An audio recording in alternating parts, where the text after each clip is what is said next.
There exists a place so vile, so cursed, that its very name is spoken in hushed whispers. A place where hope is but a distant memory, and the only company is the echo of your own despair. Azkaban. This is no ordinary prison.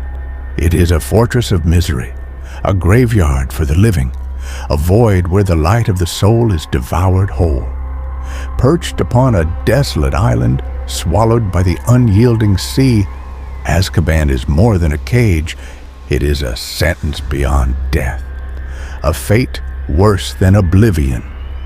It does not merely hold prisoners, it consumes them. But how did this cursed stronghold come to exist? Was it built by mortal hands, or was it always doomed to be a place of suffering? To uncover its origins is to unearth a secret so sinister, so deeply buried in the annals of wizarding history that only few dare to speak of it. There is a reason the name Azkaban lingers like a ghost in the minds of witches and wizards. A reason it sounds eerily akin to Alcatraz, the Muggle prison that swallowed men whole, and Abaddon, the abyss of destruction whispered of in ancient tongues. But the truth is far darker than you could ever imagine. To understand the horror of Azkaban, we must go back before the prison, before the fear, before the darkness took root. We must journey into the past, to a time when the island was something else entirely, something that should have never been disturbed. Brace yourself. What you are about to hear may change the way you see Azkaban forever. Long before Azkaban became the most feared prison in the wizarding world, it was nothing more than a nameless, desolate island, forgotten by time, untouched by human hands, and silent as the grave. There was no darkness upon it, no whispers of suffering carried by the wind. It was simply empty. But then he came.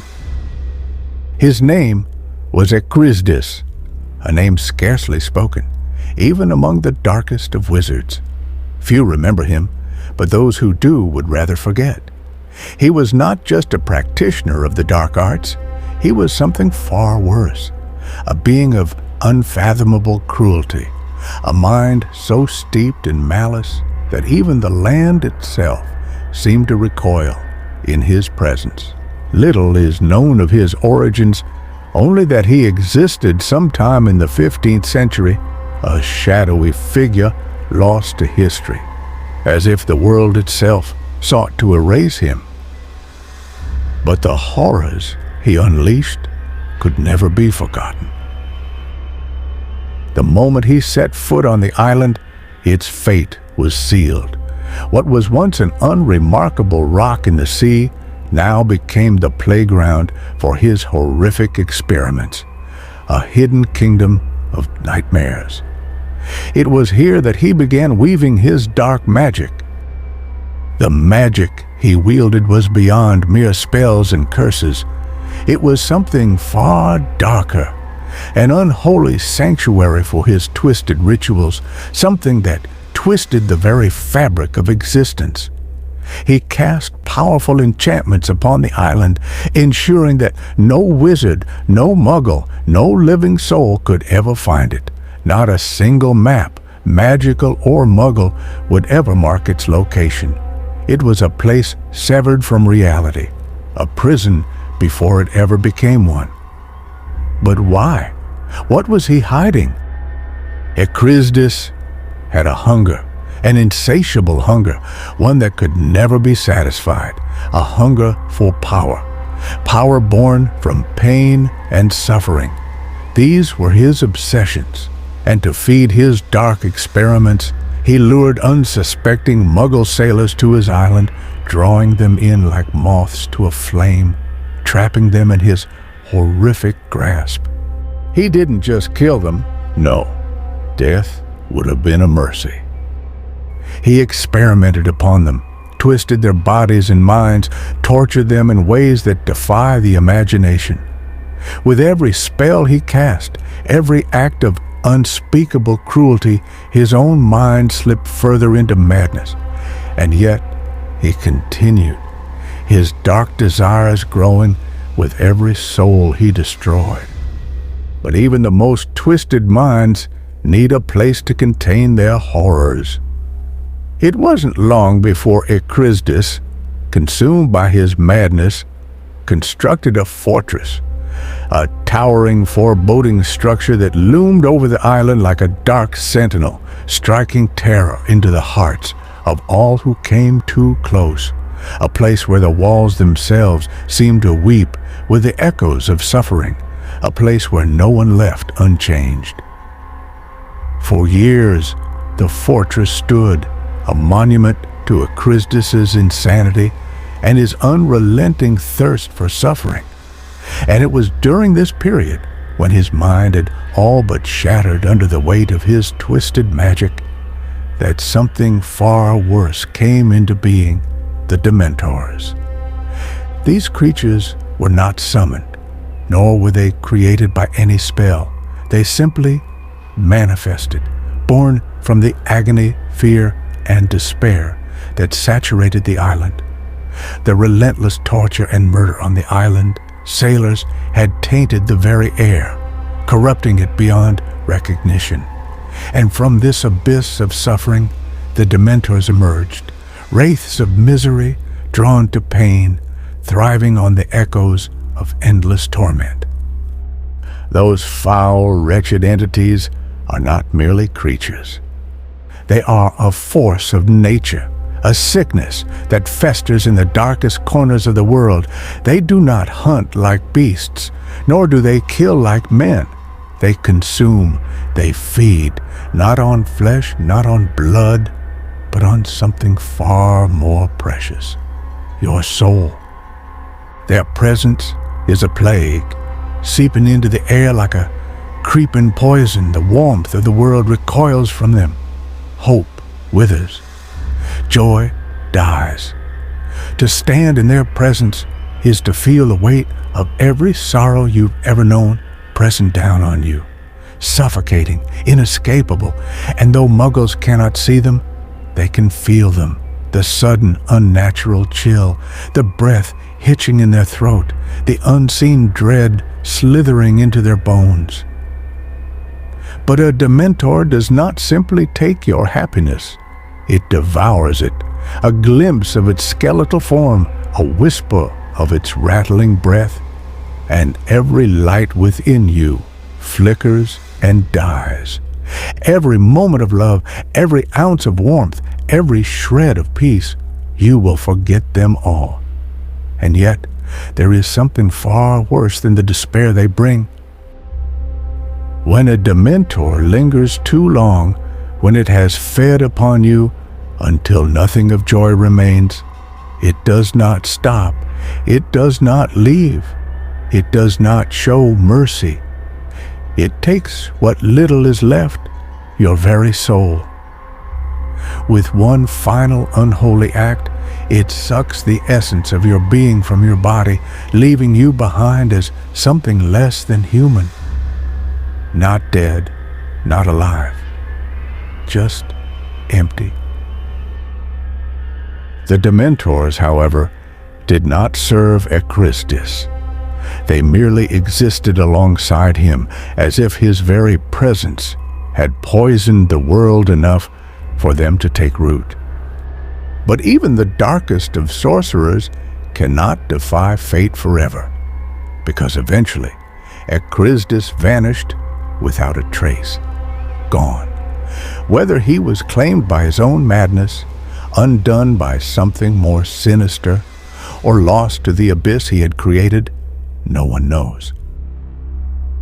And so, for years after Echrisdus's death, the island remained shrouded in darkness, its cursed existence sealed away by the very magic that had once concealed its master's madness. But nothing stays buried forever. As time passed, the ancient enchantments that had once veiled the island began to unravel. Like a wound festering beneath fragile skin, Azkaban revealed itself once more, and with it, something stirred, a lingering, malignant presence that had never truly left. When the Ministry of Magic finally caught wind of the island's existence, they did what they always did in the face of the unknown. They sought to understand it. They sent their best wizards, their most skilled investigators, men and women who had faced unspeakable horrors before. But this was different. Those who set foot on Azkaban returned as shadows of themselves. They did not speak of what they had seen, nor could they. Their faces were pale, their hands unsteady, their eyes empty, haunted by something they could neither name nor escape. What they had witnessed on that forsaken island defied words, and some never returned at all. The least terrifying of these horrors, however, was the infestation of Dementors. The island was teeming with them, swarming like locusts, their eerie forms blotting out what little light managed to pierce the clouds above. But that was the least of the island's terror. Many within the ministry believed Azkaban should be obliterated, wiped from existence, so that no trace of its horrors would remain. But there was a far more pressing question, one that sent a deeper chill through even the bravest of minds. What would happen if the Dementors were removed? These creatures were not merely dangerous. They were indestructible. No spell, no curse, no magic known to wizard kind could kill them. They were beyond death, beyond destruction. If they were driven from the island, where would they go? What would become of them? There were whispers, fearful, hushed whispers, that should the Dementors be disturbed, they would not simply vanish. They would retaliate. And what they would bring with them would be far worse than anything Azkaban had ever contained. There were those who whispered that Azkaban was no mere prison. It was alive, a sentient, brooding entity, infused with such potent dark magic that it could fight back against any attempt to destroy it. Experts in the architecture of dark magic warned that Azkaban was not just a fortress, it was a force that could defend itself, a force that could punish any who dared challenge it. And so, the Ministry of Magic made its choice, a grim, reluctant decision. The island would remain untouched. The Dementors would continue to thrive in their isolated sanctuary, multiplying in the darkness, feeding off the ghosts of the past. Azkaban would stand, an unchallenged monument to the horrors it contained. For years, it was left undisturbed, but then the world changed. With the introduction of the International Statute of Wizarding Secrecy in 1689, Wizarding society was forced into hiding. Secretive communities formed within Muggle civilizations. Shields were raised, and measures were taken to ensure their world remained unseen. But with secrecy came new challenges and new dangers. The growing number of dark witches and wizards posed a threat that the Ministry of Magic could no longer ignore. The existing system of incarceration was failing. The wizarding world's scattered network of makeshift prisons, poorly fortified and prone to disastrous breakouts, was becoming a liability. The ministry needed a new solution. A stronghold was proposed, a high-security prison built on a remote Hebridean island, far from Muggle interference, fortified with powerful enchantments. The plan was solid, logical, but it was never given the chance to succeed. Damocles Roll, the second Minister for Magic, had other ideas. A staunch believer in absolute control, Roll was known for his iron-fisted rule and deep disdain for muggles. He had no interest in constructing a new prison when a fortress already existed, one soaked in centuries of dark magic. He turned his eyes to Azkaban. Because why waste resources when the power of the Dementors could be harnessed to keep watch over the prisoners? After all, their presence alone would eliminate the need for human guards or heavy fortifications, saving the ministry both time and manpower. Experts warned him. They pleaded against it. To entrust a prison to the very creatures that thrived on human suffering was madness. But Roll was unmoved. His decree was final. The plan went forward with terrifying speed. Azkaban would become the wizarding world's prison. Soon, prisoners began arriving at Azkaban, one after the other. And then, nothing. No one ever emerged again. No word ever left its walls. The island's cursed nature began to take its toll. Something far more terrifying was happening behind those cursed gates. Azkaban was changing them. Those who were not already broken upon arrival were soon driven to madness. The very air of Azkaban seemed to warp their minds, turning even the strongest, most resilient souls into whispering, hollow things. Roll's reign eventually ended, passing the torch to Perseus Parkinson, a man whose views mirrored Roll's with terrifying clarity.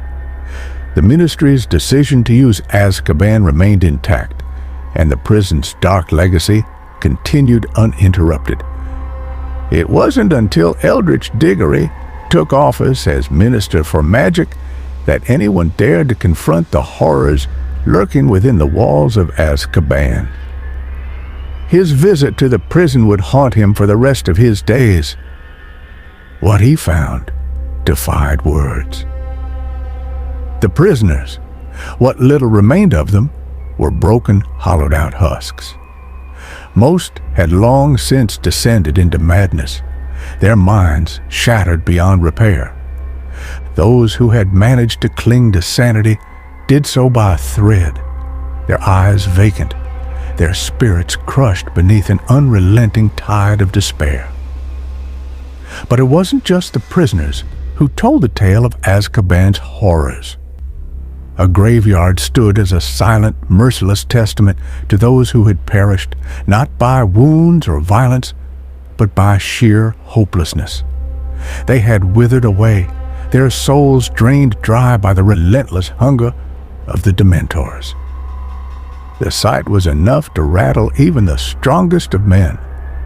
Diggory could not, would not, ignore the brutality of what he had witnessed. Something had to change. Determined to find an alternative, he established a committee to investigate the possibility of removing the Dementors as Azkaban's jailers. But in doing so, they unearthed a terrifying truth.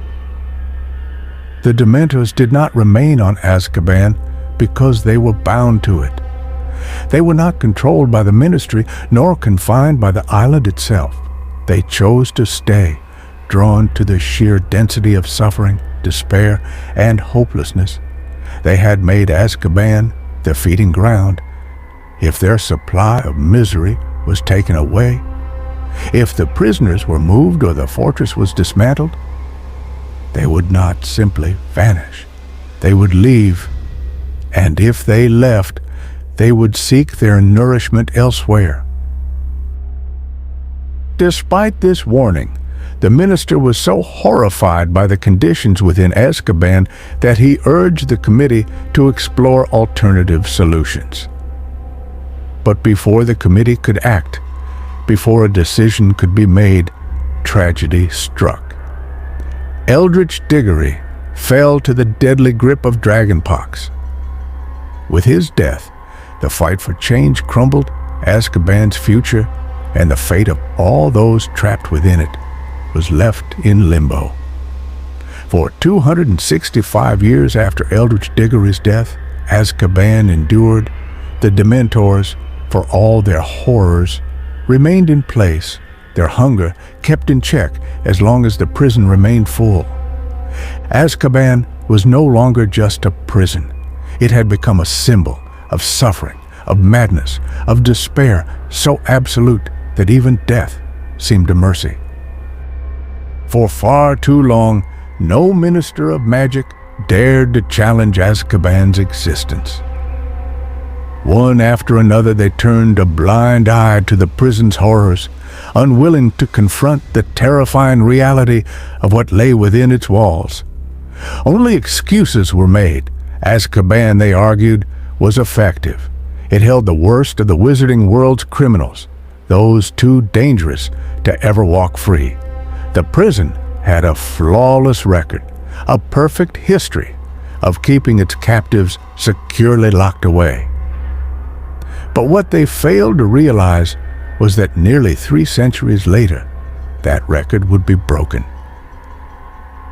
The first recorded breach occurred in 1982, when Barty Crouch Jr. was smuggled out by his mother, who took his place using Polyjuice Potion. Over a decade later, in 1993, Sirius Black became the first known prisoner to escape without external help, using his animagus form to slip through the prison's defenses. In 1996, a mass breakout orchestrated by Voldemort's followers saw 10 high-security prisoners, including Bellatrix Lestrange, freed. The final and most catastrophic breach came in 1997, when the Dementors abandoned their posts, allowing Azkaban to fall into chaos under Voldemort's rule. Though the Ministry later reclaimed it, the truth could no longer be ignored. Azkaban had never been secure. It had never been controlled, and it had never been the solution they once believed it to be. And it wasn't until later in 1998 a new force emerged. Kingsley Shacklebolt, the new Minister of Magic, finally decided that enough was enough. He purged Azkaban of its Dementor guards, recognizing that no place of incarceration could ever truly be just while it was ruled by creatures that fed on the very essence of hope. While Azkaban still holds its grim reputation, it is now far less suffocating. The Ministry has introduced a rotation system of aura guards, ensuring that the island is watched over by capable wizards, not vile creatures. Though the prison remains a harsh and unforgiving place, there is now a sliver of hope, a chance, however small, for redemption. But even with these changes, Azkaban's legacy remains. The island is still haunted by its past, and its name will forever be synonymous with suffering and darkness. But the question lingers, one that no one dares to answer. Where are the Dementors now? What became of them after they were banished from Azkaban? No one knows. They disappeared into the shadows, slipping through the cracks of the world, leaving only whispers of their presence. Some say they still roam, lurking in places where despair festers, feeding on the remnants of broken souls. Others claim that they are waiting, biding their time, preparing to return when the darkness is ripe once more. But what do you think? Let me know in the comments. Don't forget to like and subscribe to Fiction Files. I hope you liked this one. Thanks for watching, and I'll see you soon.